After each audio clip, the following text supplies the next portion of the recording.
Matapos ang 36-point win ng Pelicans kontra rito sa Warriors, lumabas tong balita mula kay Shams na lahat daw ng players ng Dubs puwera na lang po kay Steph ay available sa market. Credible na source po itong si Shams mga idol, and mapapatanong ka na rin talaga, bubuwagin na ba ng Warriors tong Big 3 nila ni Steph, Clay at Dre?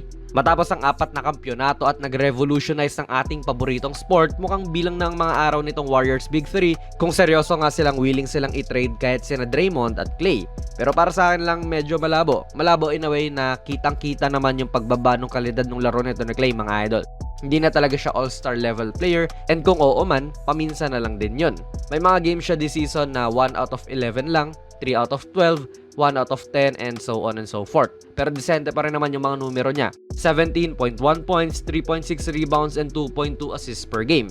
Yung 3-point percentage niya, bumaba pero 38.5% pa rin, mas mataas pa rin sa league average. Pero yun nga, hindi na nga po pang all-star level, and dahil free agent na rin to sa pagtatapos ng season na ito, may kailangan decision na gawin ng Warriors kung babayaran ba nila tong si Clay ng gusto niyang presyo for the sake ng kanilang legacy, or i-trade na nila ngayon si Clay habang may value pa siya para sa mas impactful na player. Well, management na nga po ang makasasagot niyan, and hindi ko rin naman po nakikita na may team na willing makipag-deal dito sa Warriors, lalo kung alam nilang aalis lang din si Clay sa kanilang team sa pagtapos ng season na ito. If may makikipag-deal man dito sa Warriors para kay Clay, I think ilo-lowball talaga to kasi malaki ang risk factor nga na baka sila naman ang alisan ni Clay. As for Draymond, na alam naman nating isang defensive star talaga sa liga na ito, malamang mas mababa ang value niya sa market lalo pa at galing siya sa suspension.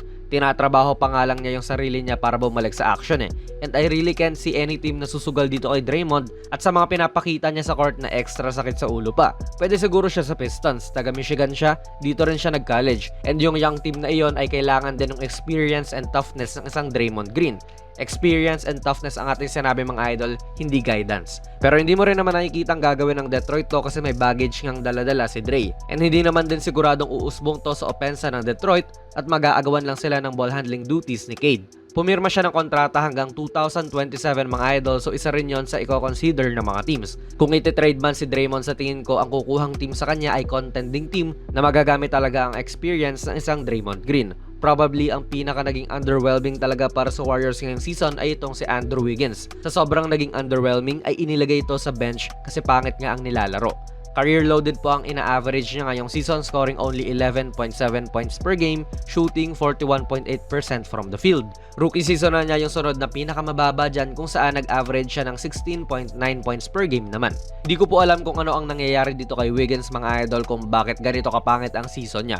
Probably injuries, pero tila nawala na nga po si Coach Kerr ng amor sa kanya. Pero 28 pa lang naman si Wiggins mga idol. Prime years pa to ng isang pro athlete. Naniniwala akong starting level pa rin naman tong si Wiggins, sadyang ewan, baka tag-alat lang talaga. $24 million ang kontrata nito mga idol. Very possible na mapasama talaga siya sa mga posibleng trades na gawin ng Warriors, lalo na kung big star ang hanap nila. Para sa akin lang din si Jonathan Kuminga talaga ang pinaka-valuable na player na pwede nilang i-trade. Kung ayaw nga nilang i-trade si Steph. 21 years old pa lang kasi to, tapos 3 season na ang nilalaro sa NBA. Sobrang dami pa talagang oras para maghasa.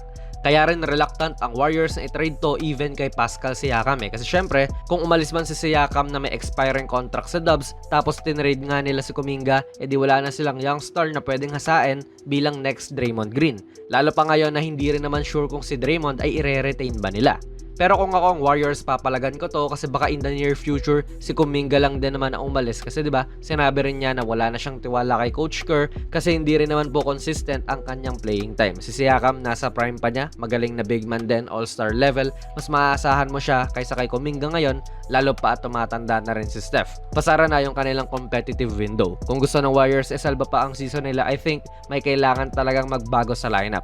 Kumuha sila ng big man, available sina Vucevic, Pascal at Markkanen. Any sa kanila ay makatutulong talaga sa Warriors, lalo na sa big man rotation nila. Pero pwede pa rin namang pusuan na lang din nila, testingin kung hanggang saan lang talaga ang mararating nitong lineup nila. Baka pagdating ni Draymond maging okay na yung season nila, baka maging mas malala lang din, ewan natin. Pero sa mga bali-balita nga mukhang papalapit na ang katapusan ng era nito ng Warriors, tulad lang din ng mga nagdaang era. Sa tingin nyo ba mga idol, ano ba ang dapat gawin ng Dubs? Ilagay nyo lang po ang inyong mga komento sa ating comment section sa baba. Kung nagustuhan nyo po ang ating video ay pipindot na lang idol ng like button, mag-subscribe ka na rin sa ating channel at ako nga pala si Jonas PB, and as always, hanggang sa muli.